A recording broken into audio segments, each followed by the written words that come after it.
ഇന്നൊരു വാട്ടയായിട്ട് കണ്ടാലോ? ശരിക്കും പറഞ്ഞാൽ ഉറക്കൊണിച്ച് നിൽക്കുകയല്ല, നൈറ്റ് ഡ്യൂട്ടി കഴിഞ്ഞിട്ട് വന്ന് കണ്ണു കീറി നിൽക്കുവാണ് കേട്ടോ. രാവിലെ അങ്ങനെ വന്നിട്ട് ഫ്രഷ് ആയിട്ട് നേരെ കുറച്ച് വെള്ളമാണ് കുടിച്ചത്.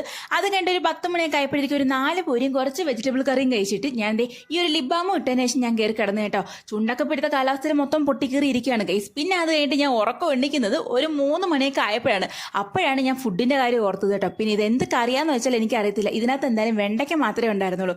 എനിക്ക് കറി അത്രയ്ക്ക് അങ്ങോട്ട് പിടിക്കാത്തതുകൊണ്ട് ഞാൻ കുറച്ച് തൈരും അതുപോലെ അപ്പളവും കൂട്ടിയിട്ടാണ് കഴിക്കുന്നത്. പിന്നെ ഒരു 6 മണിയൊക്കെ ആയപ്പോഴത്തേക്ക് വീണ്ടും നല്ല വിശപ്പ് ഗൈസ്. എന്തെന്നത്തില്ല, ഇപ്പം നല്ല വിശപ്പിന്റെ അസുഖം ഉണ്ട് കേട്ടോ, പണ്ടേ ഉള്ളതാണ്. അപ്പം ഞാൻ കുറച്ച് പയറ് പുഴുങ്ങി കഴിച്ചു, അതുപോലെ തന്നെ ഒരു ഗ്ലാസ് പാലും കാച്ചി കുടിച്ചു കേട്ടോ. പിന്നെ രാത്രി ഇവിടുത്തെ ഫുഡ് കഴിക്കാൻ എനിക്ക് വലിയ താല്പര്യമില്ലായിരുന്നു. എന്ത് പറ്റിയെന്ന് വെച്ചാൽ പ്രത്യേകിച്ചൊന്നും പറ്റിയില്ല. എന്നും ഇവിടുത്തെ ഫുഡ് തന്നെ കഴിച്ചാലെന്ന് കരുതിയിട്ട് ഞാനൊരു ഷവർമയാണ് മേടിച്ച് കഴിച്ചത്. ഇത് നമ്മുടെ മലയാളീസുകളുടെ കടയിൽ നിന്ന് മേടിച്ചാണ്. എൻ്റെ മുന്നേ മുടിഞ്ഞ ടേസ്റ്റ് എന്ന് വെച്ചാൽ മുടിഞ്ഞ ടേസ്റ്റ് ആയിരുന്നു കേട്ടോ. അപ്പോൾ ഇന്നത്തെ തീറ്റ മത്സരം ഇത്രയൊക്കെയുള്ളൂ ഗൈസ്. Tata bye.